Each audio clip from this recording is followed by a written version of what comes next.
Racing isn't easy, but experiencing it is.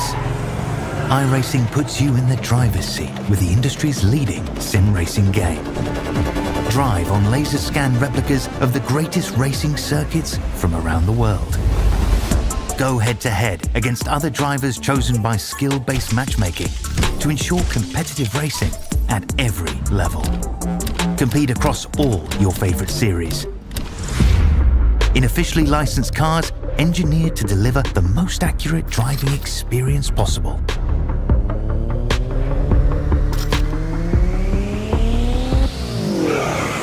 Join a race or host your own with players from across the globe. Race against the computer or in a league with friends. Feel the thrill behind the wheel. Visit iRacing.com.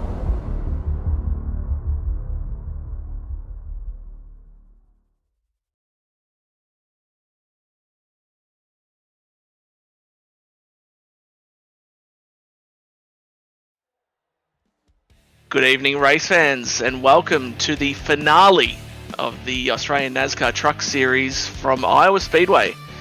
A tough little short track. What better way to end the season with a bit of temper and drama to fulfill what's been a phenomenal season with highs and lows throughout the field. We've had periods of dominance on the stat sheet, but on the track itself, it's been fierce competition throughout, and it all culminates in the finale between Brad Newman. Obviously, he's been the form man for much of the season, but he's got some very hungry young men snapping at his heels. Jason Holdsworth has a win to his name. Josh Michelmore, what better time for him to get his first? And Riley Curtis, he won the first race out at Daytona, and he'll be looking to stamp his name on the winner's trophy. I'm normally blessed with David Douglas. He's out. I don't know what he's doing. In fact, he's having some fun. But I've got Nigel alongside me tonight to call all of the action. Nigel, how are you doing? What are you looking forward to tonight, other than the obvious? Good evening, Matt. Good evening, everyone at home. I'm looking for the top four finish. You got some great scenarios, like you were saying before. Josh Michelmore could go for get his first win and take home the championship, which could be exciting. We've got Jason Holdsworth, who's dropped out of 2 other championship races, but tonight he looks like he has that under control. And we've got our reigning champion Brad Newman hoping to keep that number 1 car just a little bit longer. But we better get to the grid. Now we should have 2 laps at Iowa of the pace car. In fact, we do. There we go. So we're able to use that time like the professionals we are, Nige. But we do have the grid in front of us there, and one of the first things jumping off the page for me is the form man. I said Brad Newman, not our number 1 qualifier of that top 4, but let's work through it. So we've got Lockie Quijo from SRM takes the pole. Kude Dahl, a phenomenal performance with a second place starting position, which is great for him. Probably his best start as far as I'm aware so far. Angus Lawford in 3rd, and Riley Curtis comes in as the effective 4th seed of the top 4, but he's the first qualifier of those tonight, so that's a great start for him. Brad Newman out of 5th. Scott Rankin, a great start for him in 6th. Ruben Phelps, another one of the SRM machines, in 7th. Brad Wright 8th. Ryan Barber comes back for P9. Jamie Davis starting from 10th. With Aaron Dorman 11th, and Jason Holdsworth, one of our other top 4, in 12th position.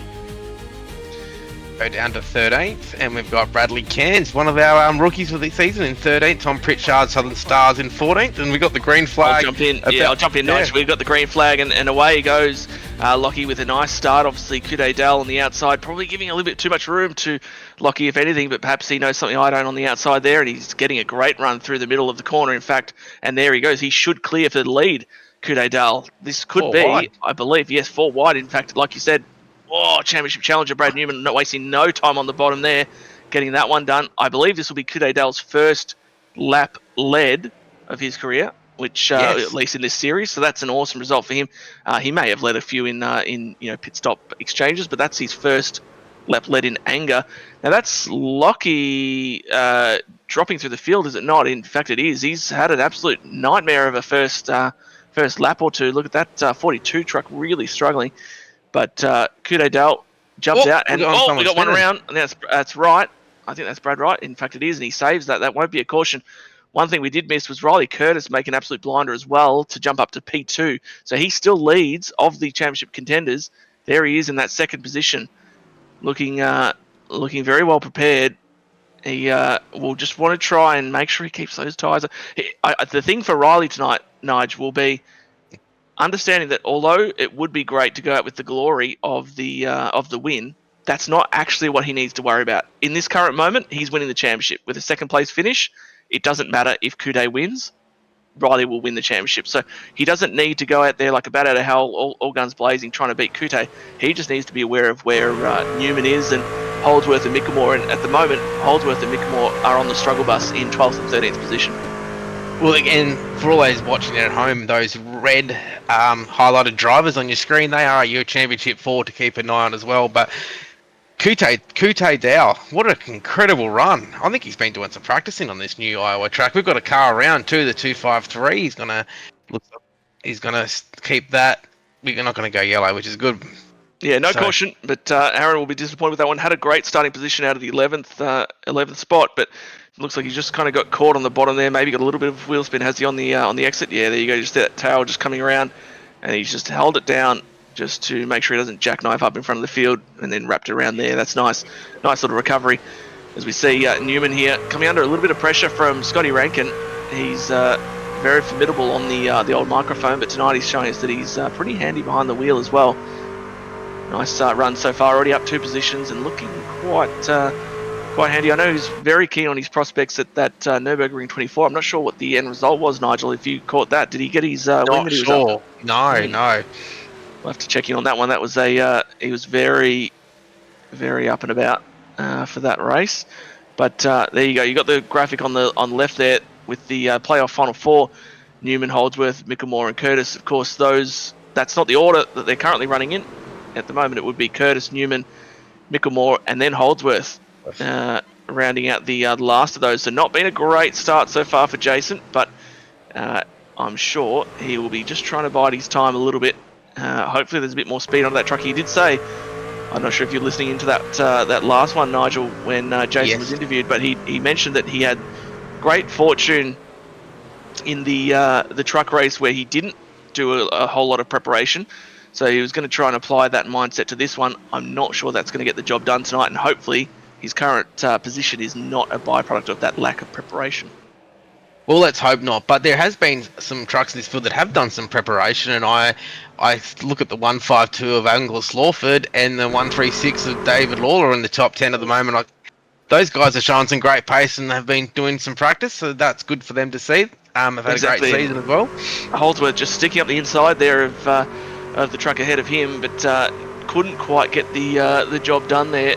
But he's trying to have a bit of a crack at Jamie Davis, who actually has been really good at the long run, has Jamie, in what I've been observing. So he's been a real proponent of trying to preserve his equipment and set at the end. Not sure if that's going to transpire tonight necessarily, but definitely Jason having a bit of a crack there, not quite getting the job done at this stage, but he's perhaps heard some of my rev up and he's trying to make his way forward perhaps. Bradley Cairns working the outside lane here to get past and up into the 15th position. He did start in 13th, as you can see on that graphic there, but lost a few positions early. He's on the march currently. Well, the biggest marcher so far has been Josh Michelmore, one of the final 4. He's up 9 positions now into the top 10, so he's on the march in the 31.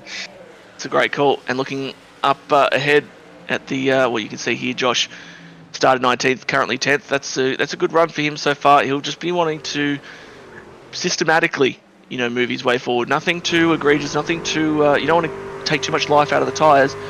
I think at the moment we're seeing a little bit of, that at play through the top few trucks at the moment. I'm seeing Coudet is just starting to fall off a little bit. You can see that Riley's just kind of ranging up behind him.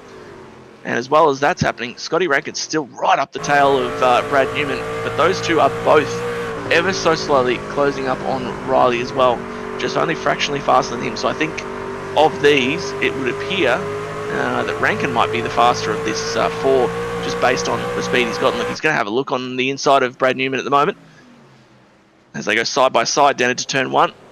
Newman holding the top lane, which has seemed stronger through the middle and off. And once again, there you go. You see that come to fruition there as Newman clears Rankin and puts a good bit of distance on him as well on the exit. We've got a battle here once again. That's our Rookie of the Year candidate, Bradley Cairns, looking low on, I believe that's Lawford, unless I'm mistaken. Yep. It's Gilbert. Yep, that's all. Gilbert. No, I am mistaken double times. It's Gilbert, indeed. Good call on that one, Nige. But they fight back once again, and Bradley should be able to clear this on the outside. So we're seeing some trends. It would appear, and I've not done a single lap at this track with the new repave and everything we're seeing, but it certainly seems like the middle to high lane is where you want to be in that turn 1 and 2 complex, because it really is strong off. Whoa, Gilbert's very loose there on the exit of 4. It looks like just if you can just stay with them through that initial part of turn 1. And see, even Gilbert there, he was way back initially, and look at that. He's been able to range up and draw alongside as they head into turn 3 side by side once more. I think the bottom is the play in 3 and 4, it would seem. Oh, I'm just really impressed with Qt Dow so far, leading the race so far. He's still got that 0.4 of a second, 0.5 of a second lead over Riley Curtis. He's showing, this is great to see the young driver up there having a go. So for all those at home, to win the championship tonight, you do not have to win the race. You just have to beat the 3 other cars that's highlighted in red on the screen between Riley Curtis, Brad Newman, Josh Michelmore and Jason Holdsworth. So that's all those 4 guys will be worried about. The rest of them, they're fighting for the best of the rest of the moment. So those drivers will be... There's 2 championships inside the 2 championships, as we can see the Final 4 graphic on our screen now, with all of the flames of all of our drivers. Yeah, very nice work on the graphics there from Dean. Love your work.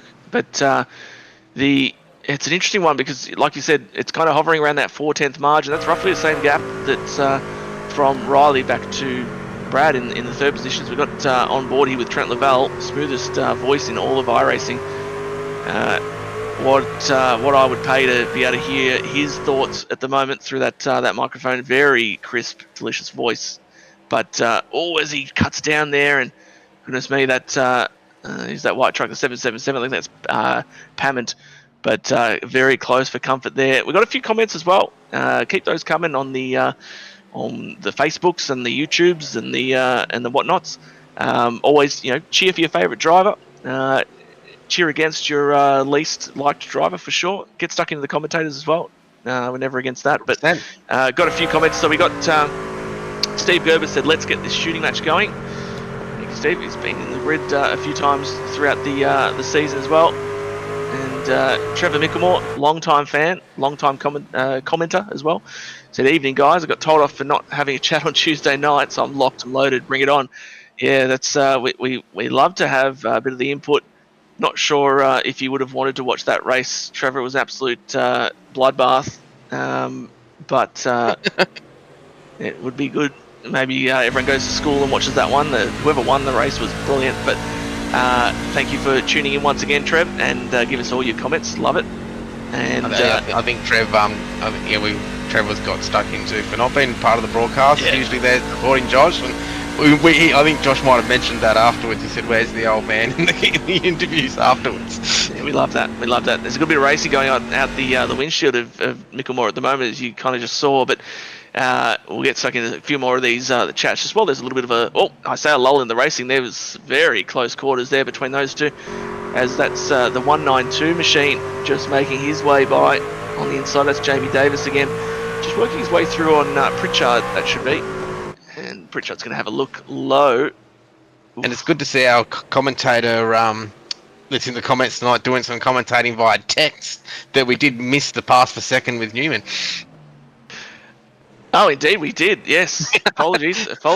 I did notice the gaps, and I thought that was a bit interesting that second place was 7/10 off, but I didn't notice that was an actual positional change. Apologies, thank you, Dave. But Brad has got up there, and it seems like it's been a bit of a spark because I was watching the tyres, but not noticing the driver names associated. But as we get a look here at Newman making that pass. I wonder if it was a bit of a mistake because he's come from a long way. He's going to hook up this top lane, is he? No. Oh. Riley's just cooked that right rear just a little bit. And there goes Brad. Now, I wonder if that's going to be a bit of the theme of the night, because it does seem like there's a lot of line of stern action going on. Obviously, back in the field, you're getting a bit more of the overtaking, but it doesn't seem like up the front they're able to do a lot amongst each other. So I wonder if that's going to be a tale of the evening, bit of dirty air. But once Bradley did get around Riley, it seemed like the times from Coude were looking pretty solid again. He's got just a half tenth off here and there, but it is still just stabilising around that half a second mark. So I wonder if that track position is going to be huge. But I mean, for the championship, it is huge as we get a nice little bit of Morse code there from Lockie Aquijo. Yeah, you might be able to tell me, Matt. Coute's out in front. He's got a half second lead. That clean air, will that be helping him keep that lead on the on Brad Newman behind?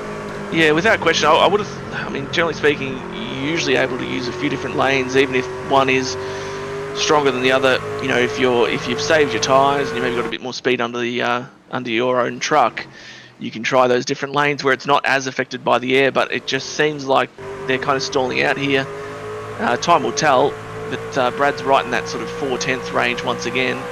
You remember that Rankin, even when he looked to have a pace advantage over Bradley, although that's kind of curtailed at the moment, but he was still the same, just kind of sitting there behind. Oh, very loose out of turn number 2 there.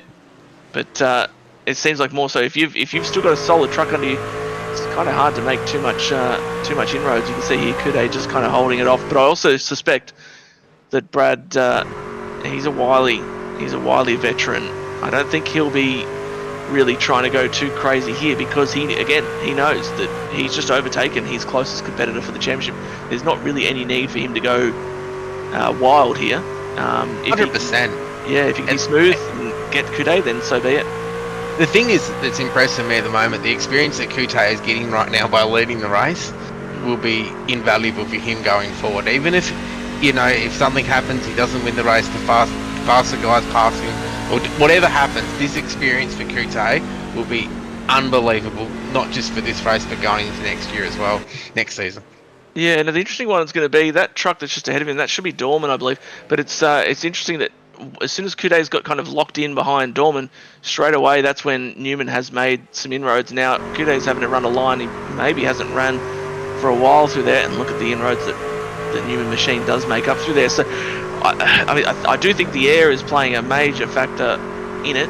Now, I don't know what tweaks were done on that front. Maybe it's just a quirk of this particular track that you can only run one particular line, or there's one really strong line versus the rest. But Brad could make a liar of us here. We saw how good he was on the outside of Riley earlier, but so they kind of just level out. Even though he was much faster last time around, when Coude got back to the line he wanted to run, he was breaking even with Brad there. So it's going to be a bit of a chess match, I feel. Like you said, Brad has all the experience. Coude's learning as it happens, and this will be the one. Don't give him too much space, Coude. See, he's let himself be bullied a little bit there, and Brad's just taken the middle lane, but hopefully he can get a nice run off the top. In fact, he should. And Brad still managed to keep at his left rear again. Probably not really squeezing Brad down as much as he should on that one. Brad's getting a lot of very healthy treatment. I suspect as well Coude wouldn't really be wanting to be crazy racing against a championship contender because, of course, you don't want to be the one that potentially caused an incident there. 100%. And yeah, it's happened in the championship with us before. I remember season 1, one of the final 4 got taken out on the first lap, straight out, and his night was done. So these guys won't be wanting to wreck too many championships, but yeah, great to see Coude up the front. It's also good to see Angus Lawford as well. He's up in the 7th as well. He's having a really good run in the 152, which is great to see. But yeah, another one's on the march tonight as well. Sorry to just jump in there, but another one's on the march is Ruben Phelps, who's putting in some good lap times. He's worked his way up in the 3rd position, obviously just taking it little by little. And as well, we see Lockie, who started on the pole, had that horrific first couple laps in fact, and then has now just been working his way forward. I wonder if he's, perhaps just noticed that the tyre saving, maybe he's wanted to go into a bit more of a tyre save phase early. He probably didn't want to give up 400 spots, but nevertheless, he's on the march now. This would put him up into the 4th position if he's able to get past Riley. And at the moment, Riley's going to be feeling pretty sorry for himself, just seeing Newman skip out. It's now 3.5 seconds between Curtis and Newman. And as far as the other two championship contenders, let's keep a track of those. Josh Michelmore has made great improvements so far in this race, up 10 positions, but that sort of march forward has been curtailed a little bit, and obviously sitting in that 9th position. But back from him, Jason Holdsworth just having an absolute nightmare. As you can see him getting overtaken here, dropping into the 15th position. I know he was... Oh, there we go. Side by side here for the 4th position. I mentioned just before we were departing that picture that Aquijo was looking... Oh, goodness me. He was looking for that spot. They got very close for comfort there, but that's okay. Riley will be fine with that. And then I wonder if it might be in Riley's best interest. Maybe not to be too crazy here. Lachlan has looked like he's had the speed. Might be better off for Riley just to try and bring his tyres back under control a little bit and see if he can get a bit more life out of those to not lose too much ground on Newman, the leader, because it does seem like this is very much going to be a green flag affair unless something drastic happens. One-stop race, Matt? Well, yes. I mean, you definitely think so. But, I mean, it depends. What have we dropped off? So the fastest lap of the race was a 23.7 from Kute earlier on in the event. They're now running... so, for example, Brad, your leader, 24.97 last time by. So, just over 2 seconds, 2.2 seconds a lap. Oh, sorry, my apologies. That's shocking math. 1.2 seconds, I should say, off from where they started. I mean, it's a short lap, as we saw there. It's 24, 25 seconds.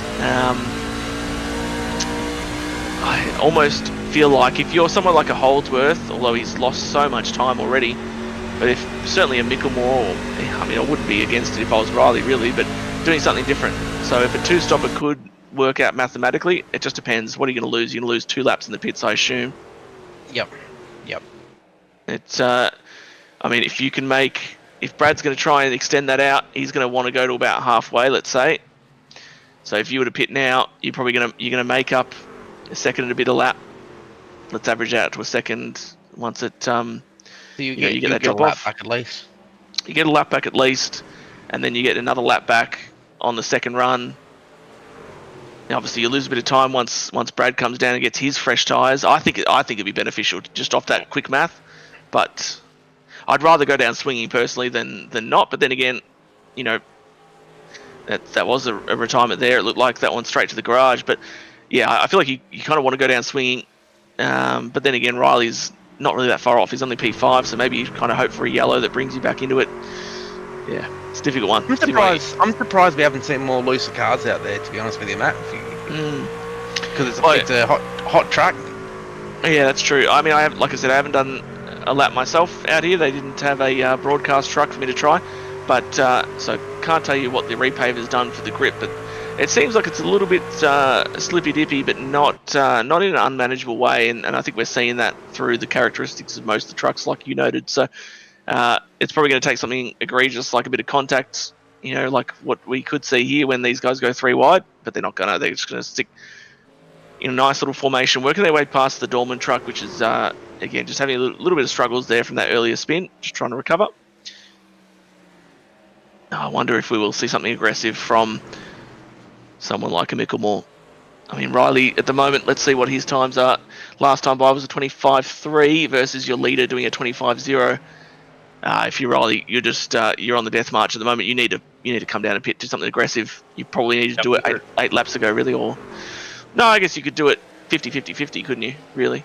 You could have 100%. They've got to try something different. I think, especially Holdsworth in the 8 car, he should really try something completely out of the blue to get himself back in the race. It doesn't look promising for him at the moment. Yeah, and let's look at his times, in fact, and let's see where he's at. So, I mentioned that Riley did a 25.3. Last time by was a 25.299. Your leader was a 25.08.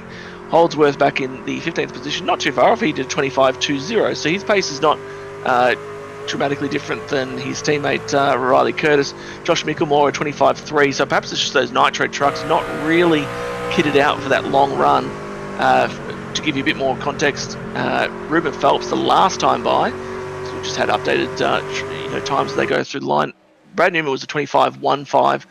Ruben Phelps in P3 was a 25.01. So he continues to make some inroads. He's only 2 seconds off from the leader, but I feel Brad has mostly been doing 25.0, so that might have been getting through a bit of lap traffic. In fact, that time he did do a 25.0 once again. So it's breaking about even with those others. Kude Dal is struggling a little bit, just about a couple tenths off from that. Oh, goodness me, a bit loosey-goosey there for Michelmore. Yeah, we do have Scott Rankin in our driver's room. Should I go down there and see him to see if he wants to come up here for a chat? Yeah, check in with him. Where he's now running in the 6th position. He was right up there with Newman earlier, if you recall, but obviously just struggling for a bit of speed in that truck at the moment. So have a quick little interview with his team, see what they're feeling and what you can bring back to us for sure. Yeah, thank you. So it looks like Ruben Phelps looking low here on the exit of 4 on Kude. Like I mentioned, he's had a good turn of speed. He should make light work of this one, you'd think. Although we've seen that outside lane in 1 and 2 be super strong. Ruben's just trying to arc him out a little bit. Well, we're lucky we've got Mr. Scott Rankin. He's going to come and join us in the booth for a minute. Scotty, how you getting on out there? Beep, beep, beep, beep. Give me a new speed truck. So he's not enjoying this setup at the moment. What's the condition on the track? Is it a loose track, Scott? What are you feeling?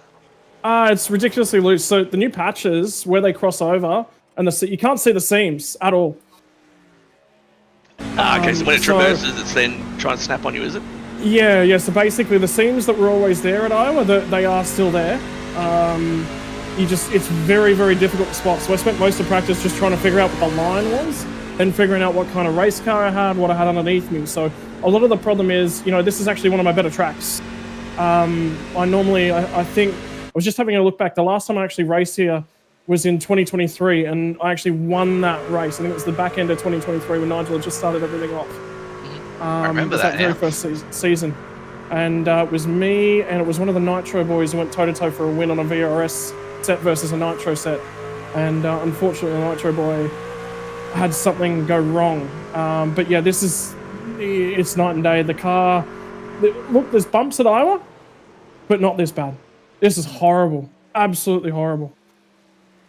Yeah, nice. Well, thank you for your insight. Appreciate that. I think Nigel's got another question before we let you go. No, I was just going to say, looks like the iRacing powers need to be told about the bumps, and we'll pass that information on to the powers that needs to know. The biggest issue is that I got no practice leading into tonight. I didn't even know if I was going to be running it because I had a fair bit of stuff happen today that I sort of had to go and try and handle.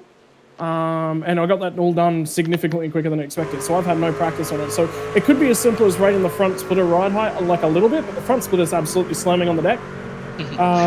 So there's bits and pieces. I tried tinkering with the track bar because I was having a lot of problems with the truck being tight on entry, which is the splitter, and then it's just loose on exit.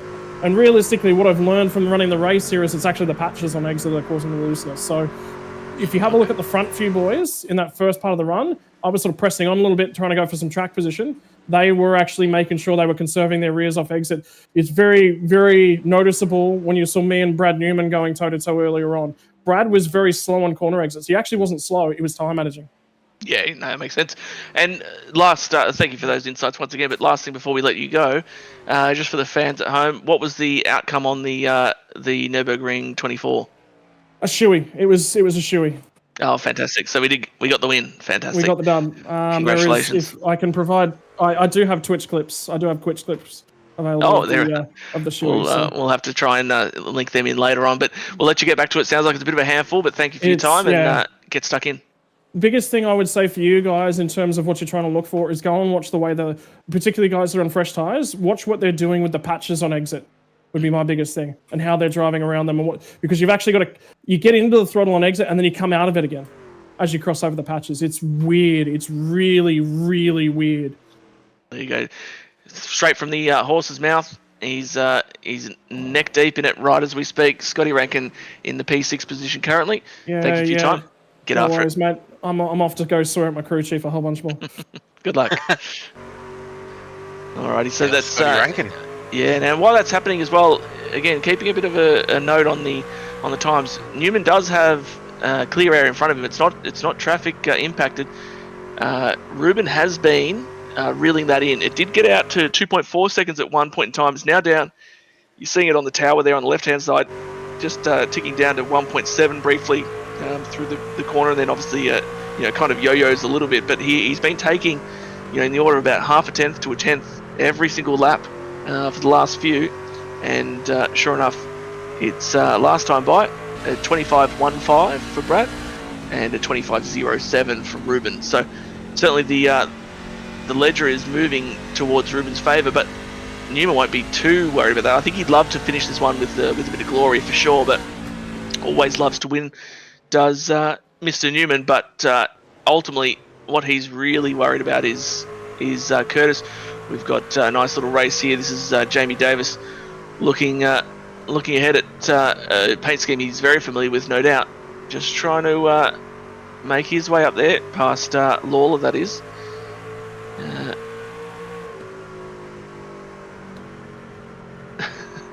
So maybe another thing we could do too is if these, what Scotty was saying, these cars are loose, maybe we could get an onboard with Brad Newman for a lap to see how hard that he's working that car to keep it in front, because last lap Ruben Phelps was the fastest man on track. Yeah, it's continuing to be faster of those two up front, but once again on the outside, that top lane is really working a treat. Jamie Davis doing a good job. He sort of lost a little bit of ground from earlier on. He was a bit higher up the field, if you recall. Josh Michelmore, our other playoff contender, has made another move forward. He's in the 8th position now, but that's an on-track position. But time-wise, he's continued to bleed more. He's now over 10 seconds behind, and Riley, he's now 8 seconds. But we've got Newman here. You called for it, Nige. Oh, look at that. He's working the wheel. Very much struggling for that grip through middle off.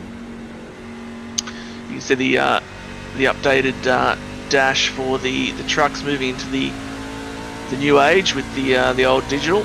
That's handy for anyone who can't read the dials.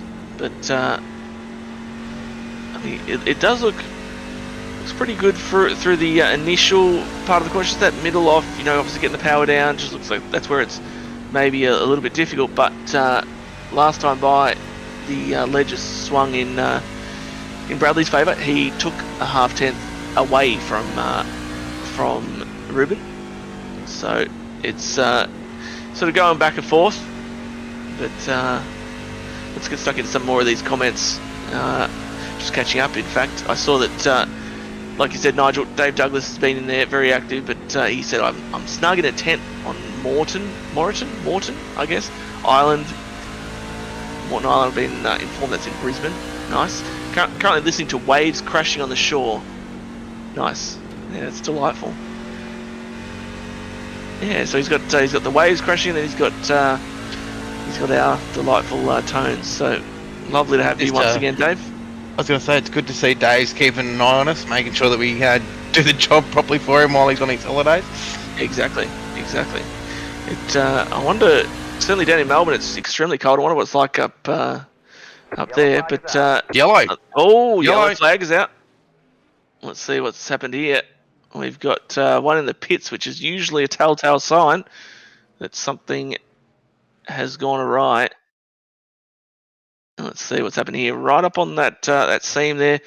I was just going to get on the gas. We've seen how loose the trucks are from that middle off. And that's just started to spin, and he's just been a passenger from that point forward. Heavy nose first into the wall. But that's caution number 1 for tonight. And Newman was looking very strong out front, but that brings everyone back. Now, it's right smack bang in that sort of halfway phase, which would not really put a lot of confidence into other people's situation, because Bradley had absolutely stomped him to that point in time, other than the SRM trucks, which looked pretty good. And Kude Dale, let's not forget that he's still in a P3 position. He's still looking very strong. So your other contenders, such as Curtis, Michelmore, and especially Holdsworth, really need to pull up their socks here as they head down to the pit road. We'll watch them all come down and take service. I'll just knock out those last few little chats again. Love people getting involved. Get stuck in for sure. We've got Jaden Brandon said, let's go Project 36. You've certainly got lots to choose from there.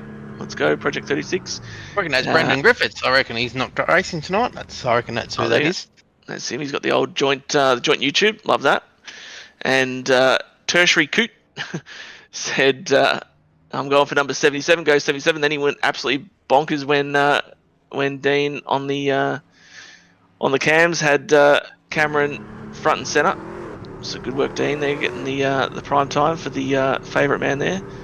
As Bradley gets off the pit road first, just ahead of Ruben. Be interesting to see what happens on the restart here with obviously the tyre management.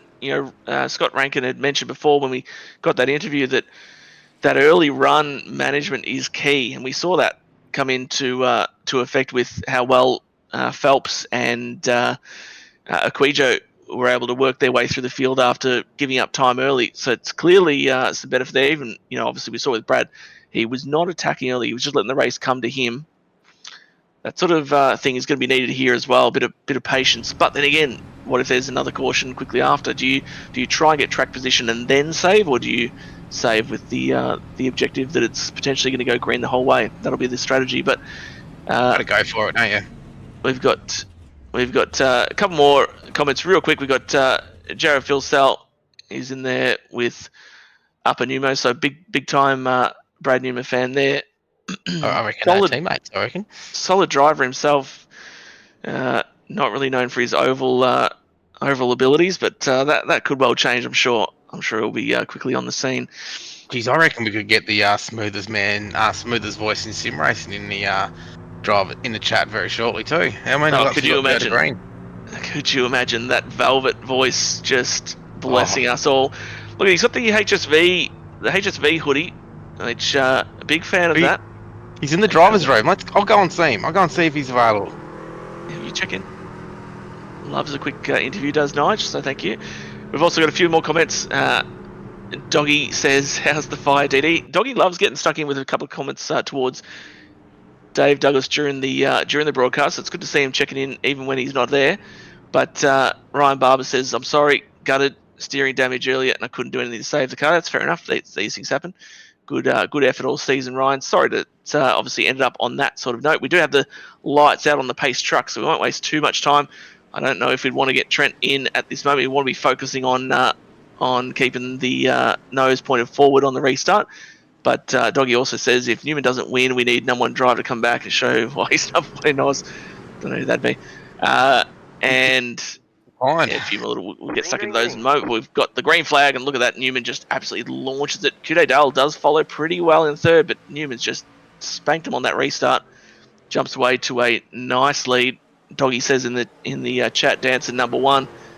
That is 100% true. He made a small typo there by putting Danson number ! But I know what you mean. It's fine. That's totally acceptable. Newman jumps away to an early. There you go. Thank you, Doggy. Dancer number one. And Newman jumps away to a 6/10 lead. Kude, remember, had that great speed early. Phelps is going to need to try and sort of keep it under him without overusing his stuff early. I think that's the challenge here. And same with Lockie. Hopefully, from Riley's sake, we can see a bit more management on his side. I don't know if maybe they've made some adjustments to that truck in the stop that might yield a bit more speed. Because in that first run, as we saw, Newman just really cleared out from everyone, except for the SRM machines and Kude, obviously within a touching brief. But is that now? Who's that back in the background? Was that wasn't Michelmore? It was another blue and black truck.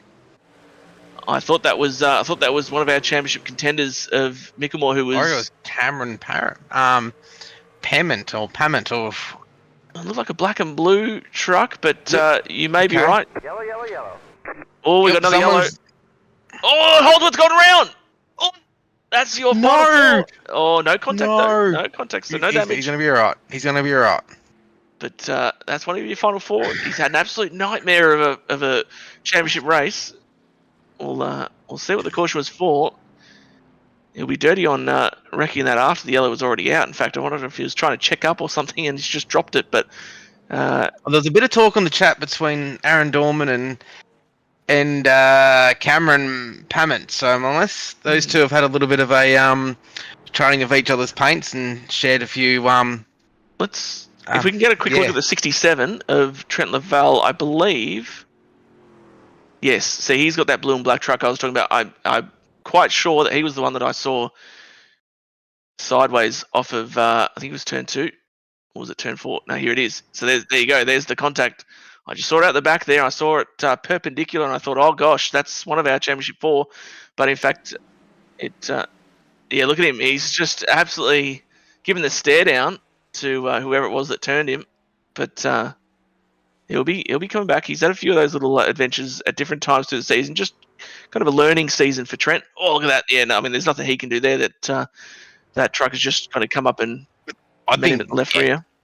Trent will be a car to be truck to be reckoned with next year. He's showing some great speed. It's good to see. Yeah, then we see Holdsworth was the one that, as the yellow came out, sort of through the middle of 1 and 2. He's just kind of thought the caution was out at that point in time. He's really just dived up there for the 3 wide action, got on the gas, a little bit excited, and around she goes. No, I think from that live footage, it did seem like at the time that he did not get tagged. Lucky not to get tagged on his way through, in fact, as it happened. But so that one on the outside there has just kind of grazed the wall, slowed his momentum. Jason's tried to pounce on the opportunity, just kind of set himself off with his trajectory, got on the gas, and then around she goes. But luckily, no damage, so no harm, no foul.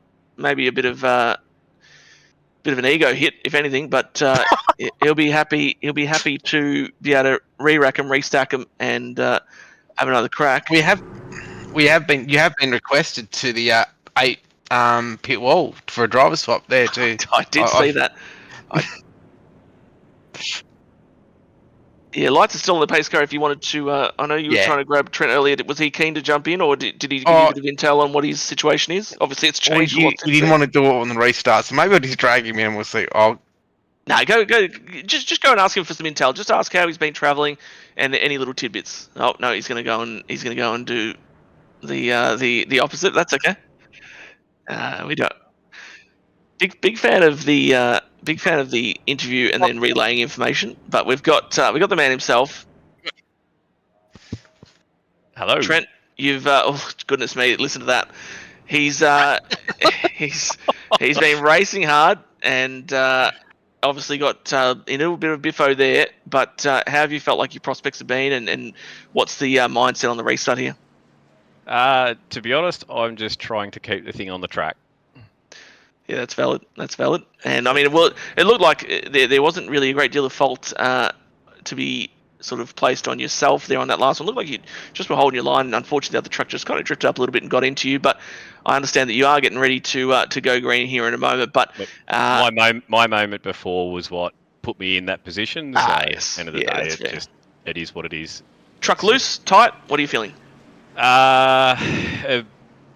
Be definitely on the loose side. All right. Well, we'll let you get stuck back in so you can eyes forward. Let's bring it home with the win. That's extremely optimistic.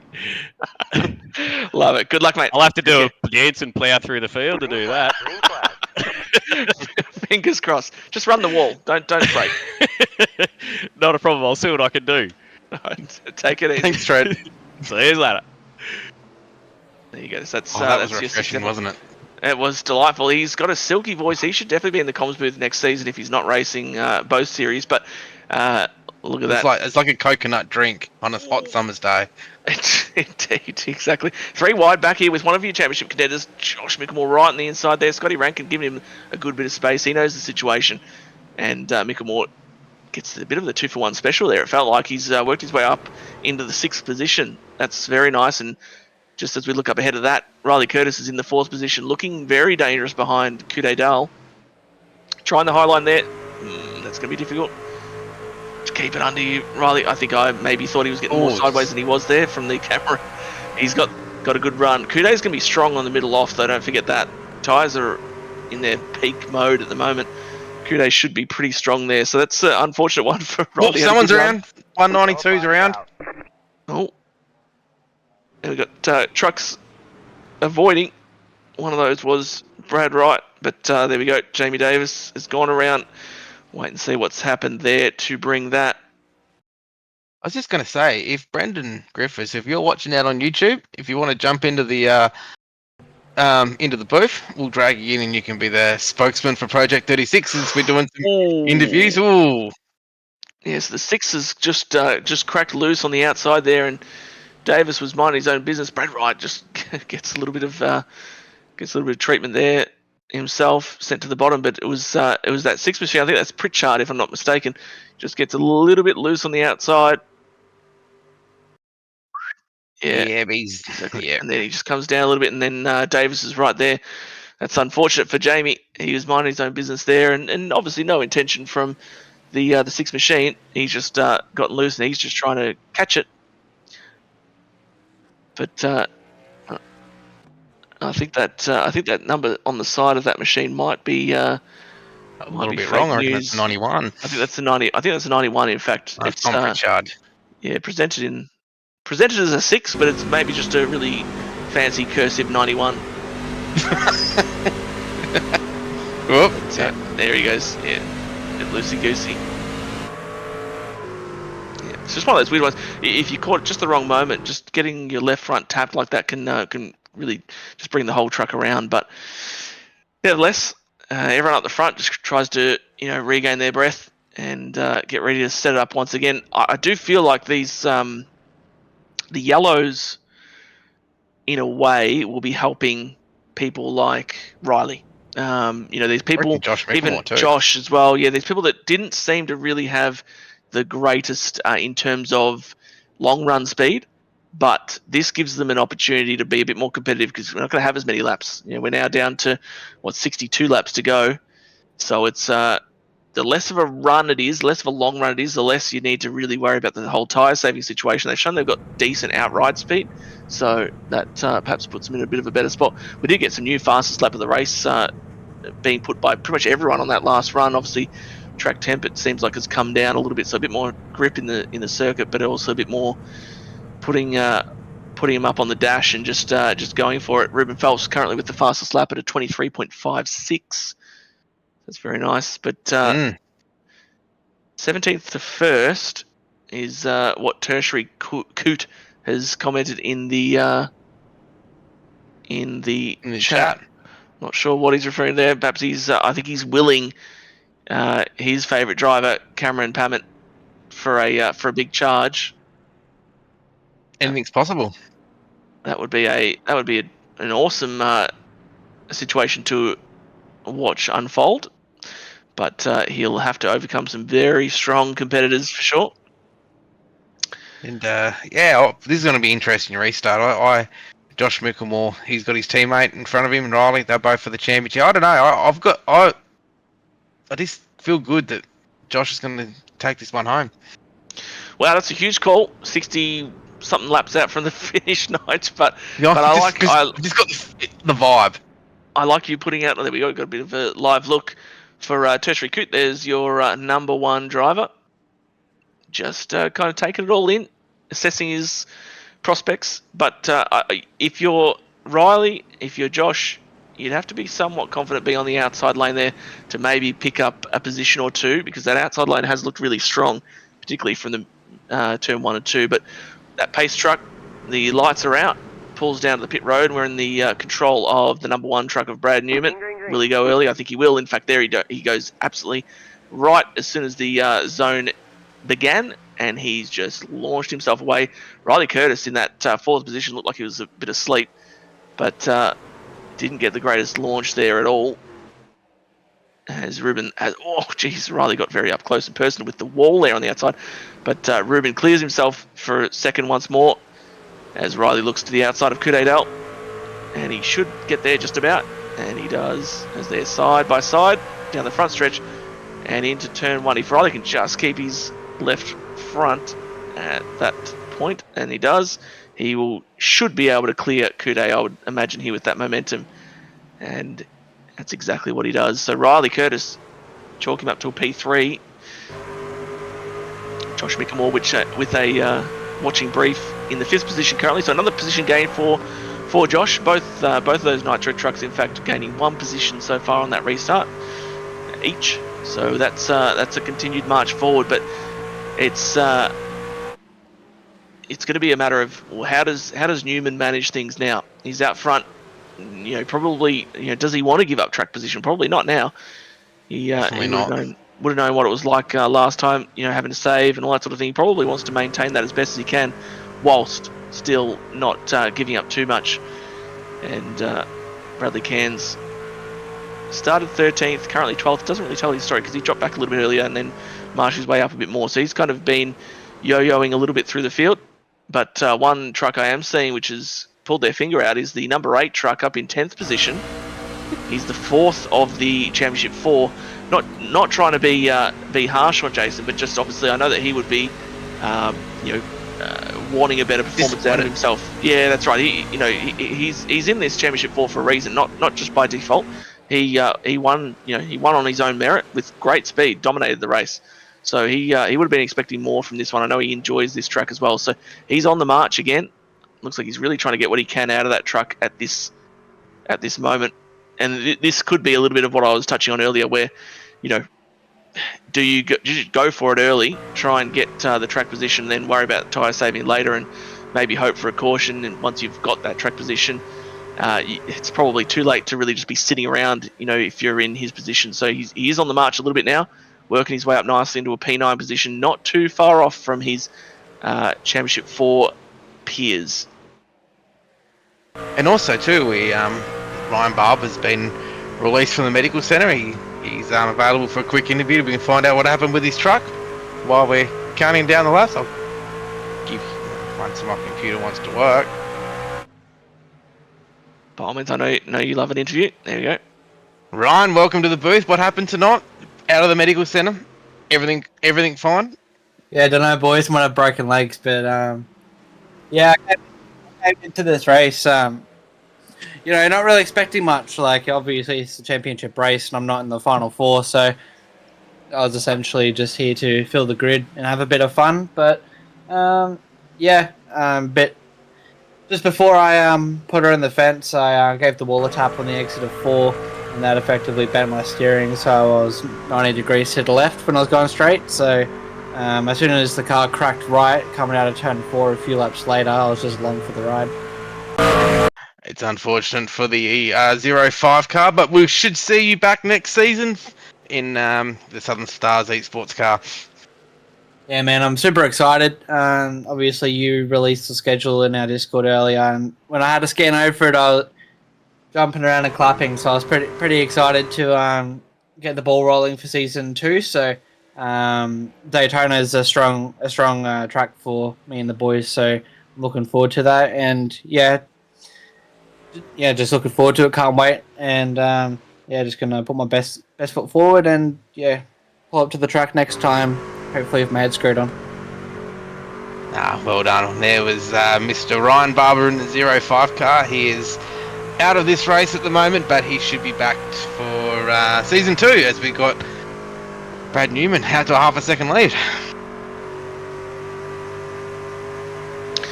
That's the season schedule that was touched on. Nice little lineup there. Kicks off at Daytona.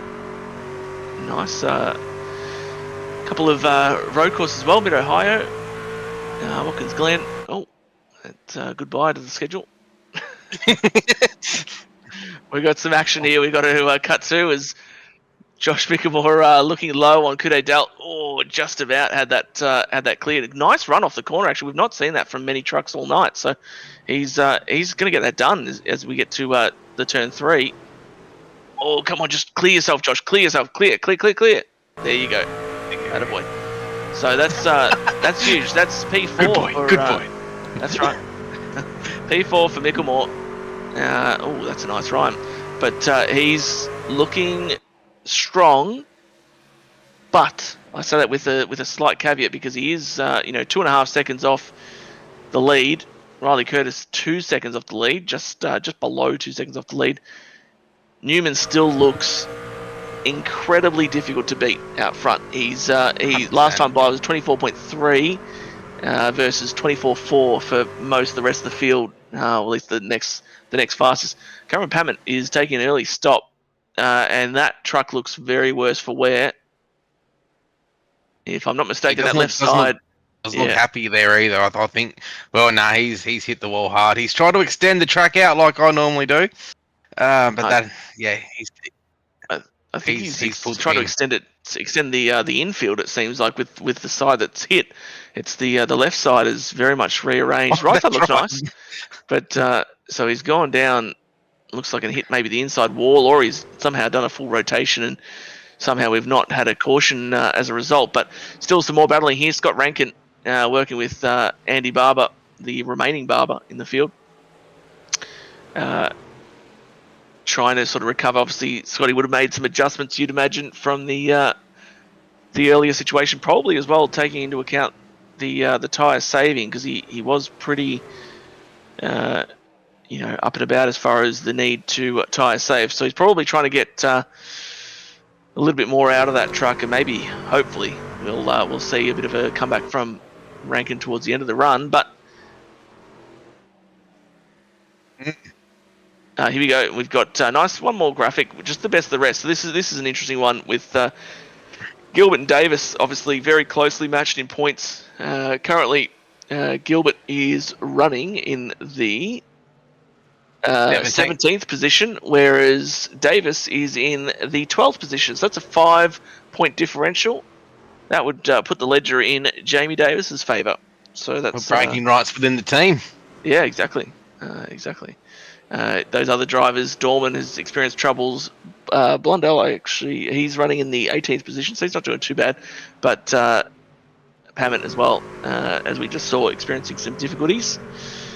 So it's really the race for that one is between those two teammates. So at the moment, it's favour Davis, but of course that could all change. You wouldn't want to. The Nitro guys would love a late race caution, but I'm guessing Brad wouldn't at this stage. Yeah, well, I mean, Brad has not really looked to be in too much trouble even when the cautions have come out. He's always jumped out to a handy lead and had a pretty strong restart. I've not seen anyone remotely near him on any of the restarts so far. That was one of the trucks cutting low. Who was that? That was a fluoro one. Who's that down there? It was just Holdsworth. Now, he was running up inside the top 10 earlier. Now he's in the 12th position, looking very much in danger. So what's happening He here? would be very disappointed with this result. Has he had a little incident? His last lap time was a 25.6. Let's see if we can roll back. Oh, I think he might have had a bit of an incident. Because that's a good second off. Yeah, let's go a lap back and see if we can track what's happened. Here he is. He's running up here. It's in front of the 192 at that point in time, looks like.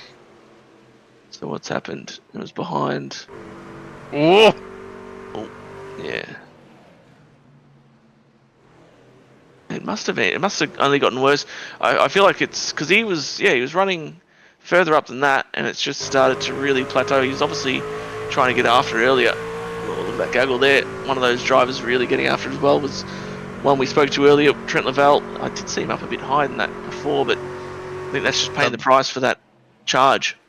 The luck that the 8 has in these championship races has been not on his side. He's had a couple of dropouts.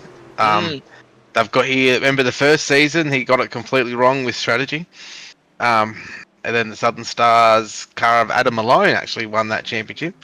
So the final races is not the 8's strength, but you never know. One day he might get that clinch win. Yeah, we got that's Cameron. I think heading to pit road once again. It's probably still broken after those repairs or the attempted repairs. It did look like it had a pretty solid hit, but yeah, look, it's not ideal. Not what you want in a championship finale. That's for sure. It's always a deflating feeling. You know, you've obviously worked all season for it. Jason, as mentioned, has had great speed. He's had a dominant victory, a couple of victories, in fact, through the season. So, unfortunate for him, but not all is lost. We still have the opportunity. Anything can happen. Late race yellow, and it all turns on its head as we see two more of the championship 4 combatants in Josh Michelmore and Riley Curtis. Riley getting right up against that wall. They're very close, but unfortunately not anywhere near close to Newman again, operating about a tenth off your race leader per lap. So it's at the moment there's nothing to suggest that that's going to change. But if Michelmore gets around, maybe he's got a bit more speed. up his sleeve. He certainly looked, if you take into consideration the fact that he started deep in the field, he's probably had the best race pace of the Nitro trucks. But starting that far back's never going to put you in a good, advantageous spot. But he certainly looks, to my eye, Nigel, to be the faster out of himself and Riley at the moment. 100% up 15 spots as well tonight. Whoa! Goodness me. Well, say goodbye to those tyres, because he's just torched them. They would be the surface of the sun right now. Wouldn't be surprised to see him loose off this corner as well. As a result, he's done a good job just to stabilise it. That was a nice little moment there, right out sideways. Did a good job of catching it. But he's going to feel that pain for a little while if he can't just sort of let it just slowly come back to him. Kudo Dale is quietly putting together a brilliant race. I think he had a top 5, if I'm not mistaken, just a couple of races ago. But he's looked very strong all night throughout this one. And the other one as well is Angus Lawford. He's been in the top 10 all night. That's a great result for him as well. Definitely. And one So that Dave has had his finger on the pulse of lately as well has been Andy Barber. Currently in the 8th position, his teammate just ahead of us at the moment with Pritchard. But the Barber machine is often he's ran well, but just had trouble closing it out at the finish. And I know that Dave has called that a few times, and I do believe it was 1 or 2 races ago, Andy was able to bring home a really nice result. But currently in the 8th position, running nicely, and obviously would just be really looking to bring home a nice solid result, which should be welcomed, I'm sure, by the Barber household, given the struggles of Ryan this evening, as Rankin looks low on Aquijo. And the thing is too with the Barber car and all the Southern Stars cars is that we start season 2 off at Daytona. Now, if a team, one of the strongest teams on Super Speedway is the Southern Stars guys, I reckon Tom Pritchard would have to be one of the best pushers on Super Speedways in Australia by a country mile. So they got him on his side. So they'd be trying to get some momentum here to take into round 1 for next season. Yeah, nice. It's always a leveler too. Is Daytona or a Super Speedway in general, really. Yeah, Scott's obviously trying to get that from Rankin, but just very loosey-goosey. It's struggle street at this point of the run. 25 laps to go. Indeed, we're not far away from crowning a champion. It's very much looking to be... Brad Newman's got one hand on that trophy at the moment, as he's just making his way through a few little lap trucks there. Just be trying to pick these off one by one. It's been a dominant performance from him. Once he got into the lead, he's never looked back, despite the yellows, despite whatever's sort of been put before him. It's sort of what we've seen throughout the season. And getting some questions from the broadcast truck asking who's quicker, myself or Newman. Look, it's a difficult one to just call off the cuff like that. So I think the only way really is to look at the results, and it's generally advantage Danson as far as that one's been. But I'm just trying to think. When was the last proper race that Matt and Brad did together was the Coke 600, and what happened that day, Matt? Well, that was a speeding penalty that did me in. But the last race we did together would have been Sunday just gone. It's I finished second in that race too. Oh yeah, that's true. I was also thinking of the Coke Series race of a couple years ago. It's something that comes to mind. Yeah, I finished second in that one too. Actually, that was another race I finished second in. But I don't know. I mean, Brad was in the care centre at that point in time. Oh, that's right. That's right. He was just watching that from the pits. But no, Bradley's he's a super strong competitor. It's actually it's been a privilege to race alongside him. I'm kind of dirty that I don't get to race in this one and race with him, because he's a fierce competitor. But it's great fun. He's funny guy. But it's been a lot of fun to race. I was going to say, Matt, is a lot of the newer guys do enjoy it as well, because of their chance to race these faster guys. and realise what work they got to do to get there. And if they get there, they feel better about themselves. Oh, and goodness gracious. Right out sideways there for Riley Curtis. We're having a bit of me time there for a little bit, but let's eyes forward back on the race. Kude Dale's looking very strong, and he's going to move himself back up into a third position. And Michelmore, remember, after his slide, he's made his way back. Riley's on the struggle bus a little bit, looks like, with that truck. Oh, he still looks a bit loosey-goosey, but again, that outside lane is very strong through 1 and 2. We've seen, oh, Josh has a big lunge. What's Kude going to do here? Oh, it's going to be 4 wide. Four wide. And look at that. Riley's sort of thinking championship. I wonder if Josh is thinking championship too, because Kude's just said, thank you very much, I'll have that. Worked his way through to the third position, and with a bit, now that he's got that job done, hopefully he can kind of march out. He'd be thinking, okay, I saw those Nitro trucks struggling.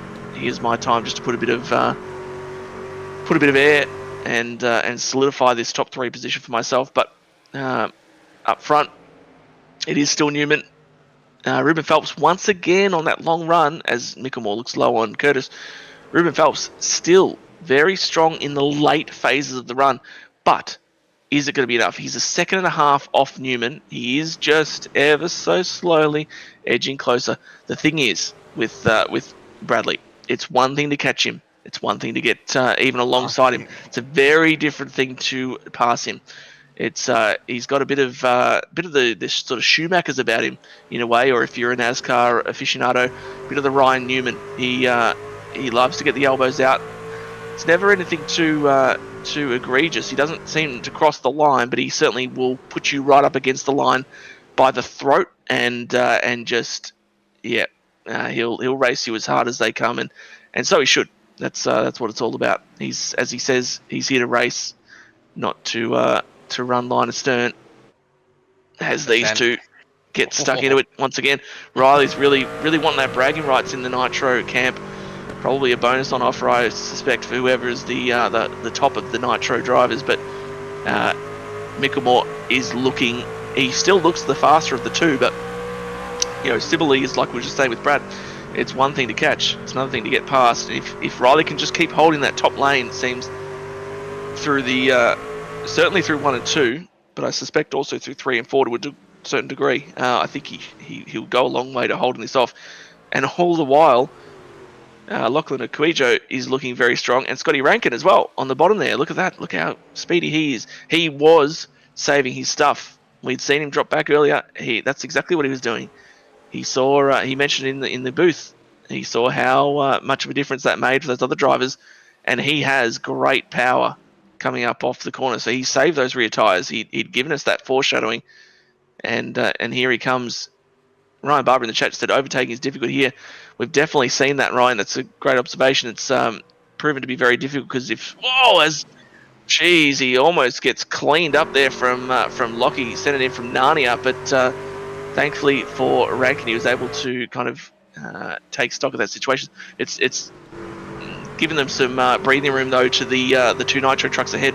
Michelmore looking high, seeing what he can do. If he can find any grip anywhere, he gets sideways once again on the exit of 4. I wonder if that's given Rankin a bit of a look. He might be just about having a bit of a dip here. No, you can see him just in the mirror. He's still... I feel like he is the faster of these lot because he has, for sure, saved those tyres.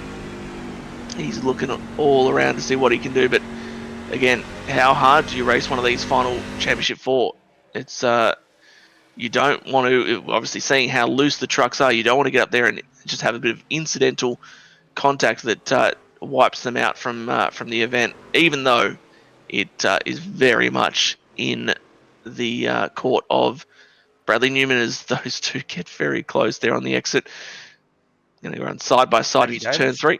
Yep, Jamie Davis and Pritchard. Tom Pritchard. In that creatively numbered 91. And we've got 10 laps to go. That's right. Just 10 to go to crown a champion. And those laps will go pretty quick, but I feel like for Brad Newman, those laps will be feeling double as long as they normally would. He's probably got one elbow up on the windowsill at the moment. But if we get some sort of late race situation, all can change. But for the way that Bradley's driven tonight, you would hope that there's no yellows and he's able just to bring this home. He's been the clear dominant man throughout most of the season. Certainly through the playoffs, he's just racked up the wins. I think this would be his seventh win if he wins tonight. Yep. So he's just been racking them up, just putting those sort of video game numbers into the record books. Obviously last season won the Truck Series in somewhat contentious fashion. There was elbows out. The 30 truck was heavily nailed into the wall, and that was sort of put paid to that effort. But it was a sensational season and rightly won by Newman. And this season again, he's just come back and said, you know what, I'm just going to go bang and just stack up the wins.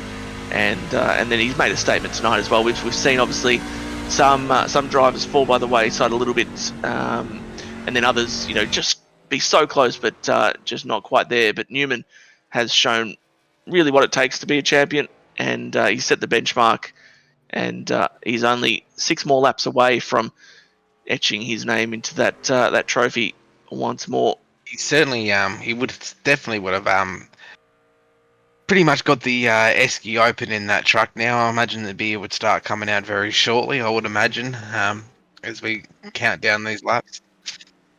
He's a responsible young man. I think he'd be on the Coca-Colas, lemonades, but 100%. Drink responsibly. Yeah, always. It's been a sensational drive. Obviously, can't speak high enough of those performances through the season, but and he's had his challenges at times, of course. But he's pretty much seen them off at every turn, and I mean, you only have to look up at the tower there on the left to see just how dominant this performance has been. I mean, we only restarted 50 laps ago, I think it was, so just absolutely crushed them tonight. Well, his dominant performance all season, he's had 14 starts, 14 top 10s and 12 top 5s, so he has finished every race. That's outrageous. Very, brilliant performance. And we see a bit of side-by-side action once more. Oh, and here we go. This is a battle recommenced between the teammates. Riley really using that top lane just to get that momentum off, which obviously if you're struggling with a loose condition, as described by Scotty Rankin earlier, that's sort of the common theme at this part of the run. Having that top lane, if you can get any grip out of it, that's certainly going to help, because you've obviously got to have a bit more steering angle, a bit more lock in it, just try and get off when you're on the bottom. It's not very helpful in these types of scenarios. We've seen that top lane consistently be very strong, and Riley doing a great job to maintain that second position of those guys. We'll as soon as Bradley crosses the line, thankfully we've got an eternity for the rest of the field to catch up, but we'll cut back and see how those guys do for those following spots. But Newman takes the white flag and he's setting sail, and we said one hand on the trophy. He's basically got one hand and 4 fingers on the trophy at this point in time. It's been a dominant season, and it's been summarised by a dominant performance at the Iowa Speedway, a finale to match the season for sure. Brad Newman comes out of turn number 4, and he takes 2 Truck Series seasons in a row. Season 1, Brad Newman. Back-to-back champion Brad Newman. What a performance this has been once again for the one car. He won't be giving that one number up anytime soon. He'll be back next year with that number 1 car, but it's all about Brad tonight and the Lobs Esports Toyota doing a fantastic job once again. Let's check in with the 4th and 5th place trucks with Curtis and Michelmore. It seems they've crossed the line already. They must have. And just looking on the board, it did seem like Curtis, we don't see at the moment, but Curtis did in fact take that spot. So we'll run through the order in a moment. We'll just get a bit of glory for Bradley. I'll zip it and we can just enjoy some of these burnouts.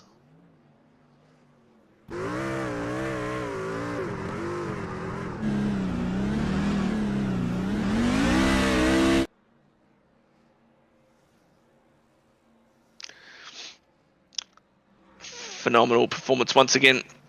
Bradley's celebrating still. He's going to burn that down until it explodes, I'd imagine. But some victory laps coming up, some victory drifts. I should say, not drips. But brilliant performance. Oh, a bit of slow-mo too. That's great work from the boys in the booth. Just getting that those pictures there. We'll run through the grid and then see about who we can talk to. We've got some other burnouts there from the other Championship 4 just celebrating. But Brad Newman, as we saw, completely dominated the proceedings tonight. Ruben Phelps put up a challenge. Certainly had a nice truck on those long runs, but just kind of fell away towards the end. With a second place finish for him, though, is very, very solid. Nothing to sneeze at. Kude Dale, probably a career night, I'd say, because just based on the strength of speed that he had all through the night. Of course, really great starting position, but he never relinquished, never let himself sort of fall by the wayside there. Led a bunch of laps as well, so brilliant final showing from Kute.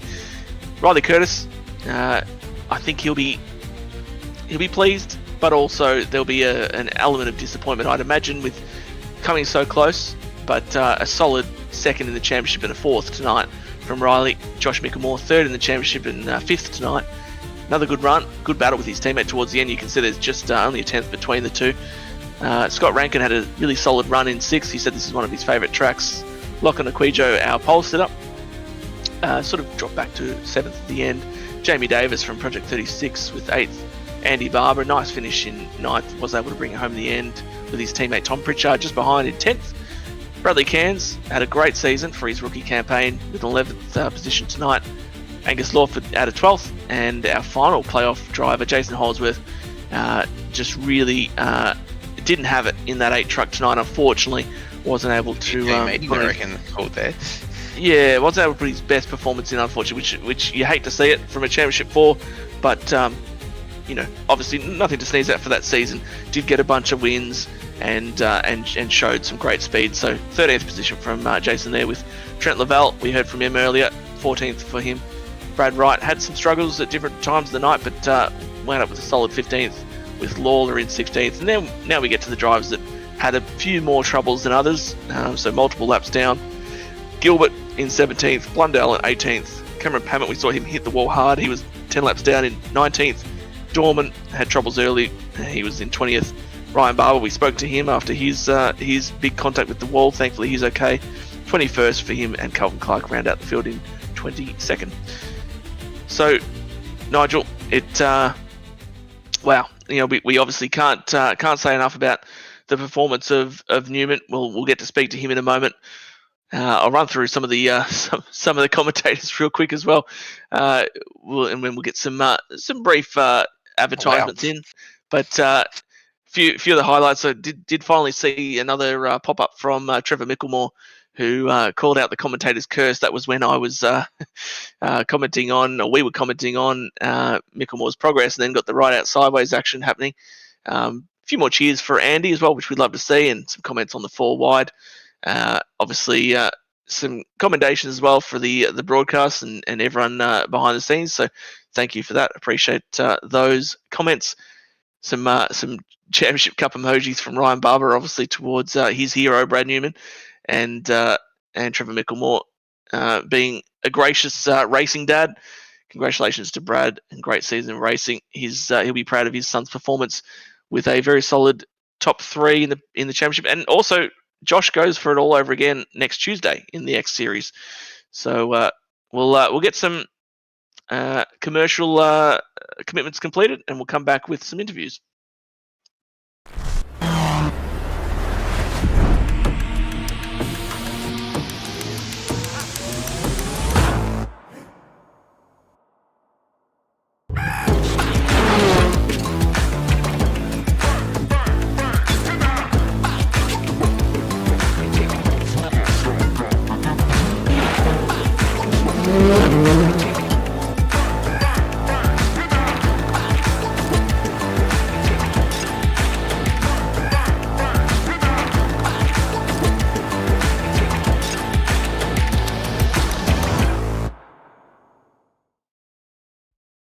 Racing isn't easy, but experiencing it is. iRacing puts you in the driver's seat with the industry's leading sim racing game. Drive on laser scan replicas of the greatest racing circuits from around the world. Go head to head against other drivers chosen by skill-based matchmaking to ensure competitive racing at every level.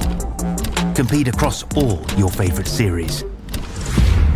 In officially licensed cars, engineered to deliver the most accurate driving experience possible.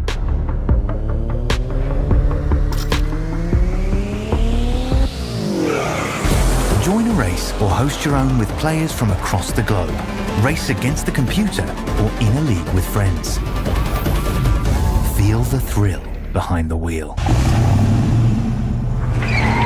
Visit iRacing.com.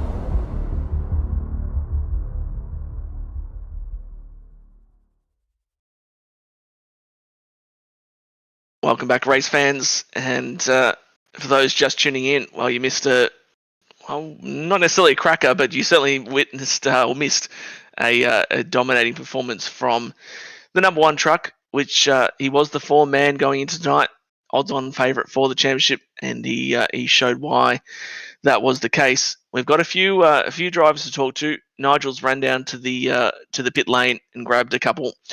Nigel, I think you may have with you our third place finisher, first of all, which was Kute Dale with a career performance tonight for sure. I do. Kute, congratulations tonight on your result. I was impressed all night. It was a incredible drive. I'm just trying to see where you started the race here. You started the race in second on the front row. That would be your first time, I believe, on the front row. You've done really well tonight. Tell us a bit about your night. Yeah, thank you. Qualifying, bit of a surprise. I wasn't expecting it, but P2 was, I think, my career best. And then just kept consistency with the race. And P3 was a surprise. I was aiming for top 5, but yeah, P3 is huge for me. So yeah. You've been showing some great form all season, putting a lot of practice in. I see you in some officials sometimes, even beating me sometimes. That's okay. So yeah, you've been showing some great form all season.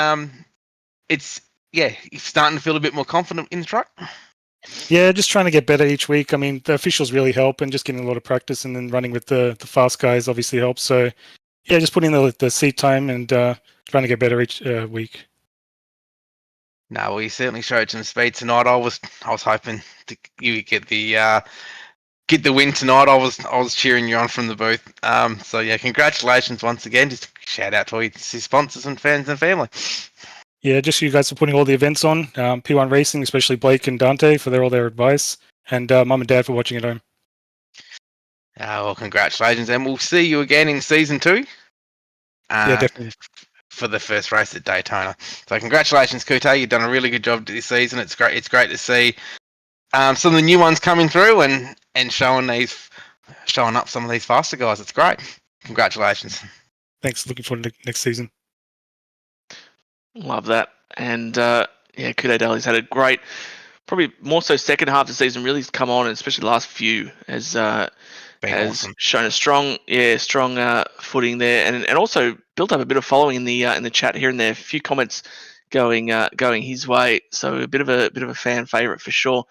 Now in the second position we had obviously the other SRM truck qualified on pole, but Ruben, you looked early to just be trying to pace yourself and set yourself for the long run, and it seemed like in most of those occasions you were actually looking really strong in that latter part of the run, which obviously helped move you up further through the field. And then in that last run, you must have been thinking you had a pretty strong prospect for the win. Tell us about your night and I guess the mindset in that last half of the race. Oh yeah, no, that first stint was definitely a bit more cruisy, but of course with those few restarts, sort of, if you don't get the jump right, then you have to fight for the guy. If the third place guy gets a good jump on the side, and you have to try and keep position if you can, and of course by then you just burn your tyres off, so you sort of already couldn't quite match it after that point. But other than that, the race was pretty chill. It was Brad and I were pretty much running with it there. I was hoping to get a little bit more of a green flag run, because that seemed to be where I was sort of a little bit better, especially if we get to about like 50, 60 laps, but it was 40 something laps to go, so you sort of really wouldn't have worked out anyway. Yeah, it seemed like it ebbed and flowed. There was a period of the run where you would have sort of a half-tenth per lap sort of advantage, maybe like you said, that sort of 40, 50 sort of range thereabouts, but then it would sort of swing back in the favour of the one track. It was just kind of, obviously I imagine traffic was probably playing into that, but just the different, maybe trying different lines. Where did you feel like was most comfortable for you? all the lines were comfortable for me, but again, just the restarts. Yeah, the restarts were just was pretty much what did the tires just enough. If it was like one restart instead of 2 or 3 or 4, whatever it was, I would have preferred one or none. But unfortunately, we got 3 or 4 cautions that sort of burnt them up. We're having to fight to keep the second place at that time. Yeah, well, he's been the form man all season, so it's nothing to sneeze at to finish exactly second tonight. And you did, in fact, have as well the fastest lap of the race, so there's that. There's that to take home with you for sure. But you obviously, from it seemed like obviously the season for you, not at all the races you're able to get to. Season 2 coming up. What are your prospects for that? Oh, I'm not 100% sure at this point. I'm just sort of playing race by race at the moment. But when I just showing up to at least my favourite racetracks at this point, and I was one of my best racetracks, so I had no choice but to not miss it tonight. And it's shown in your results. So great run. Love to see that from you and the SRM boys, Ruben. Any shout outs or anything you've got to get out the way before we move you on? Of course, got to thank you guys for putting the broadcast on. Of course, SRM Australia, Matty and Lockie been in the race there. Of course, our new sponsor of TWRS, another setup shop there if anyone wants to go and have a look-see at, of course, Scotch's Race Fuel, Cut 6 Sticker Co., Moondog, and our 2 charities of TS Tourette's Australia and Australia Alopecia. Nice one. Well, there you go. That's your second place finisher tonight, Ruben Phelps. He's a veteran of the sport, and he showed everyone how it's done tonight. But the man who really showed everyone how it's done, I suppose, was, as I touched on, he's been the form man. He's your 7th win of the season, Brad. So you've, and I think as well, Nigel looked at it, 12 top 10s through the season. 14 out of 14. That's insane. And how many top 5s did we have, Nigel? Hang on. The stats man's coming. 12. 12 top 5s. So pretty much it was impossible to find you anywhere other than the top 5. But and if you were there, more than likely you were going to win as well. So that leads me to probably my first question. We understand what happened in the race. We probably don't need to go too crazy on that. But let's have a bit of a chat about the mindset going into tonight. Obviously, it's a all or nothing, do or die finale. How did you approach it, and what was the feeling on the grid? Because you started from back in the 5th position, from what I recall. Tell us, put in the mind of Brad Newman. Thanks, mate. As Nigel probably knows, I only found out today there was a track resurface when I thought I better get on and do a couple laps. So wasn't really up to speed yet in qualifying, but I figured it out as I went around. The track was a little bit different with that. I don't know if you can see it on the like where the darker lines or whatever. It felt a little bit strange, but it was all right. Well, that actually leads into my next question that I had prepared, which was, ironically, what was your preparation? And you kind of answered that already, where obviously the team were a bit late getting to the track. To see that it had been repaved, that must have been a shock. And like you said, you sort of just was that just a matter of learning that first run? Yeah, just had to sort of figure that one out as I went. But that's all right. It's managed to make it happen. So I probably should have been a little bit more prepared. It was a bit of a shock to me, but no, it's all right.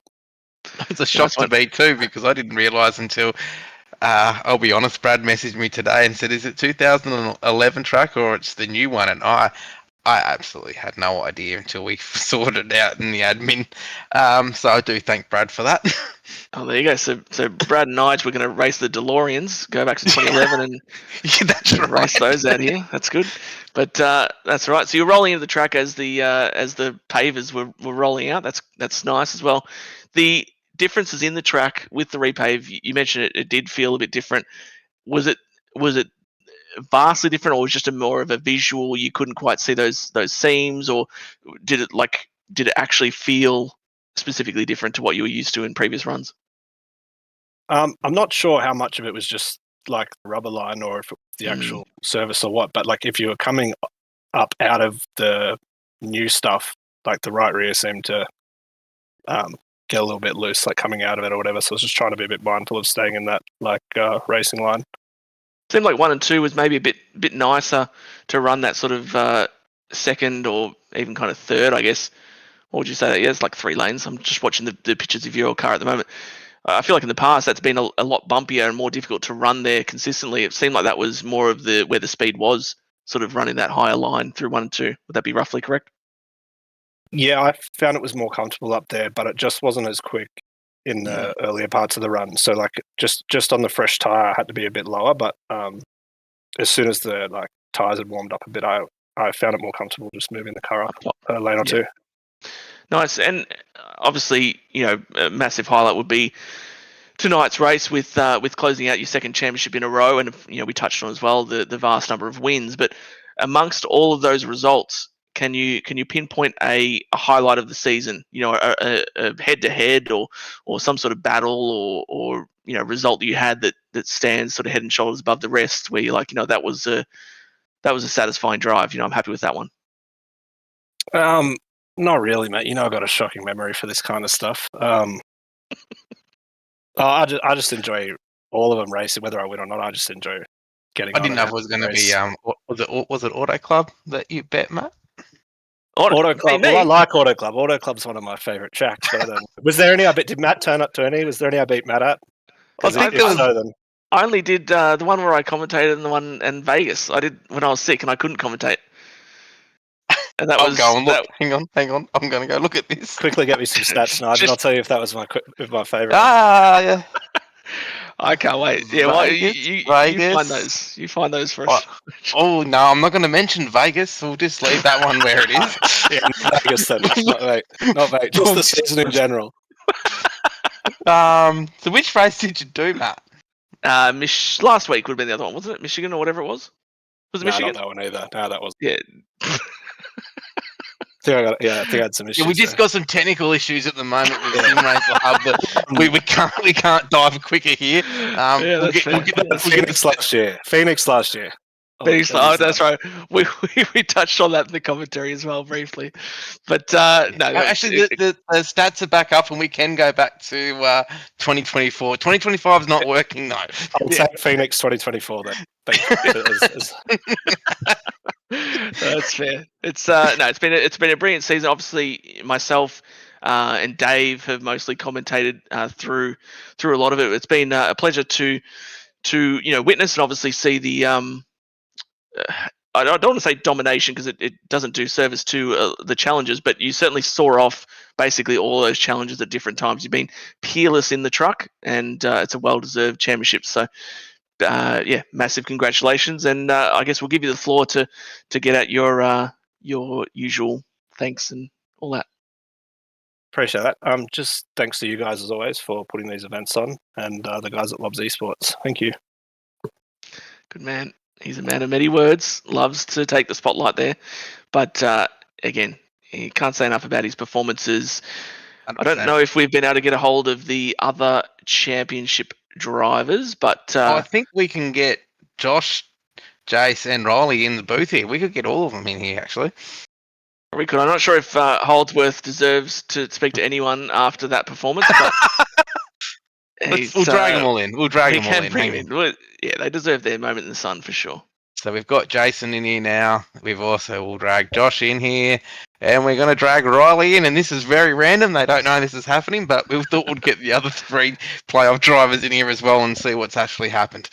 Yeah, got to do a bit of a season wrap, and it has been a great season as we've touched on multiple times. But just quickly, obviously we're running to a schedule, but quickly to the championship 4.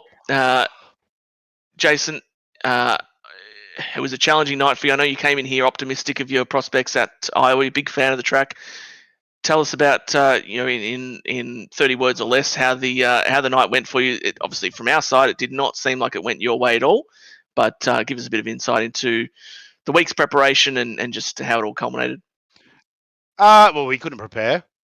Obviously, with the iRacing change 2 nights ago, and I stuffed up the set. That's all that needs to be said. No one else's fault but my own.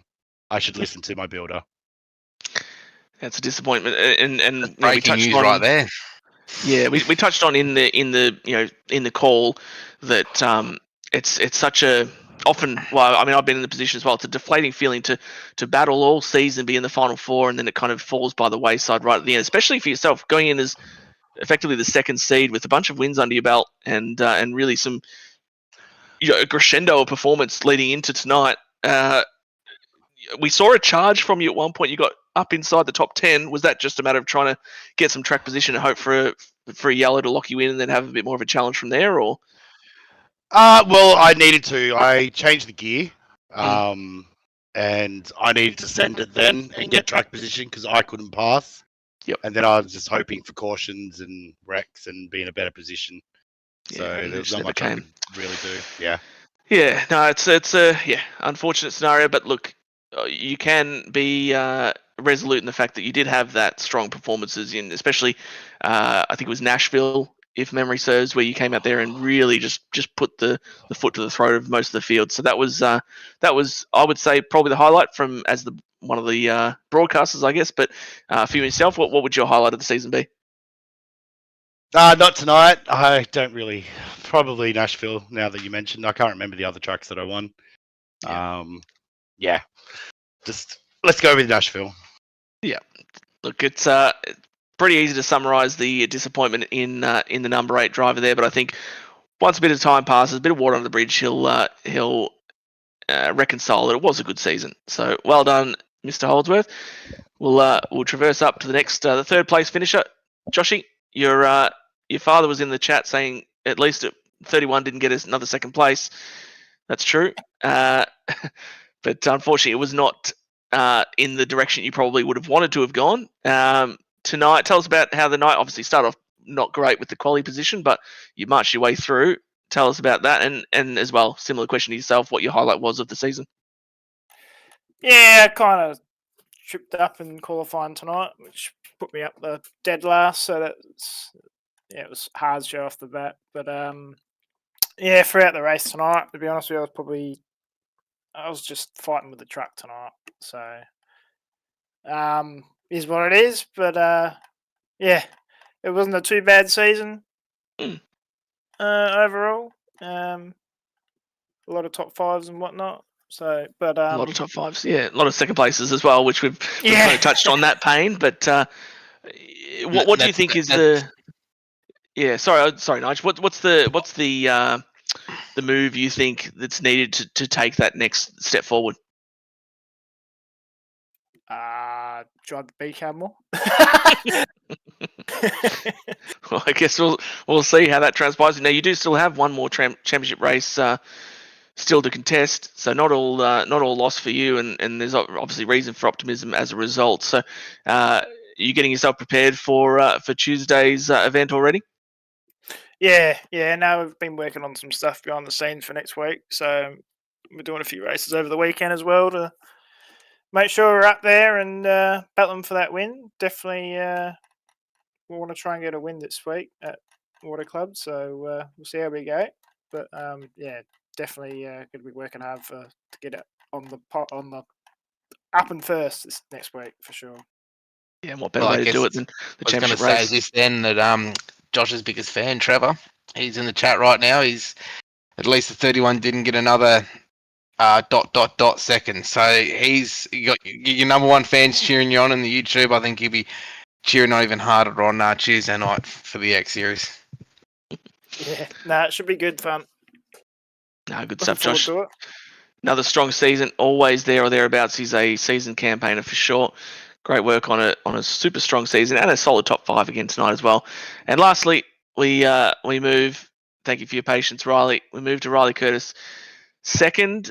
I don't know if would you have thought that was on the cards for you at the very start of the season? As you rolled onto the grid for Daytona, would you have thought, you know what, I'm on for a second place in the championship this season? Definitely not. I was hoping I'd make the playoffs, which I was pretty confident about, but I didn't know how deep into the playoffs I'd go. So to walk away with second, especially to someone of Brad's quality, I'll take that. Pretty happy. Exactly, and in those closing stages, you're in a heated battle with your teammate, Josh Michelmore. looked like you both kind of holding on for dear life with a bit of a ill handling truck, but it was just a matter of holding on the outside lane and just trying to maintain that momentum. What was the truck feeling like for you? Not fantastic. Like, you had to get it to turn, but it didn't want to turn. And then driving it off the corner, I got loose plenty of times, which is why a lot of people kept getting back to me. So I just, once Joshy was probably quicker than me tonight, to be honest, but I just managed to hold it around the outside. Yeah, we sort of remarked on that at a certain point in time that it seemed like Michelmore did have, the sort of outright speed, at least on the longer runs of you, but you were just putting the truck in the right, places and keeping the momentum up, and ultimately, held on for that fourth position, which is what you needed to lock down the seconds. So, huge result for you. I mean, I remember, I can't recall if actually it was the X Series or the truck, but I remember last season, your focus at that point in time was trying to win the best of the rest, and you were sort of closing out that championship. And then look at you now; you're in the battle for the actual outright championship. I think that's a huge credit to the work you've put in, and bragging rights within the team as well. You're the number one Nitro truck, so that's certainly something to take away with you. And I'm sure your mentor Dave Douglas, he's not here with us tonight. He's off by a campfire somewhere, but he'll be cheersing to this result, I am sure. Highlight of the season, I've put that to all of the top four. I think I know what that one would be. It would be pretty early in the season. Would I be right in thinking so? Daytona was great. Like, getting a win's always good, but I think finishing the season quite strong and obviously getting the second year in the championship is more of an achievement for me. It's a good call, because I mean, you have shown like outright speed. Tonight you qualified in the fourth position, from what I recall, and if I think back as well to the X Series race earlier in the week, you went and put it on second, just barely off from pole, and you've had like a real good run of form. So that's actually a really good summary from yourself. I think obviously knowing that you're going to each week being strong, what do you think has enabled you to do that? Having teammates to bounce off has been very helpful. Like, me and Dave, we ran just the two of us for a long time, but you throw a few extra heads in there, and setups have been real good in the last sort of 8 or 9 weeks for myself. They've been very comfortable, so it's allowed me to push it harder and race better. Love that. Well, it's been awesome to watch your sort of rise up through the season, and certainly see, like you said, that speed week in, week out, really coming to the 093. Although I still don't love the triple number on a car, but I'll forgive you because it's got that little tiny zero instead. But Riley, it's been a great season for you. Second place, brilliant work. Prospects for next season? I'm not too sure. I've got to weigh up next season yet and see what life is bringing as opposed to this, and see how we go there. That's true. Well, hopefully we see you, and hopefully we see you on that top step next time out. Riley, brilliant work, and thank you. Yeah, thanks, boys. Thanks for another great call, and you and Dave putting in the hard work over the season, and Nige and Jace for putting in a lot of work in the league. It's great, and Dean for obviously broadcasting it. Does a great job. Thanks, mate. Appreciate you. That's your 093. Yeah. I was just going to say, like, some of the highlights for me this season with these top three as well is, like, Josh has just been super consistent every single week. And then I still remember Jason's race at Dover where he won that one pretty convincingly. And Riley Curtis's first race of the year at Daytona, that still is a big standout for me. So these guys are putting in a great performance all year to, but unfortunately their night is not the night tonight, and it goes to Brad, but better luck next season. Indeed. Fantastic summary, Nige. And it's been a good call in the final race with yourself as well. Obviously, shout out to... Yeah, nice. I'm glad. Shout out to Dave for all his work through the season. He's had he's put in some brilliant calls. It's been a nice dynamic with him in the booth. Obviously, left us stranded on the very finale, which I won't let him forget. But obviously, thank you for yourself, Nige, for everything you do behind the scenes, and obviously Holdsworth as well, similarly, and Dean in the broadcast truck, putting it all together, getting you these glorious pictures and allowing us to go about everything we do. But tune in a few weeks' time. We take a 2-week break. We've got I guess it's a 3-week break. Isn't it? 3 week, yeah. So we've got 2 weeks in between is what I'm trying to say, and then we come back and do it all again from Daytona on July 10th. A lot of road courses in this one, so it's going to be a real ding-dong, I feel. It'd be interesting to get a few more road ringers in some of those events. So we've got Mid-Ohio, Watkins Glen, Charlotte Roval as well, which is always a fun track. So hopefully we get a few little ringers in there and can really make those a bit of a ding-dong. But will Brad Newman be able to make it 3 in a row, or will we have a new challenger come through and wrench that cup from his grasp? All will start to unfold in 3 weeks' time. But thank you once again for tuning in. We have the finale coming up next Tuesday from Auto Club in the X Series. Who will it be out of those 4? It's obviously got a few more challenges from this one. Josh Michelmore will be trying to see what he can do. But only time will tell. Brad Newman, your Season 2 champion. Thanks once again for tuning in. Have a great night.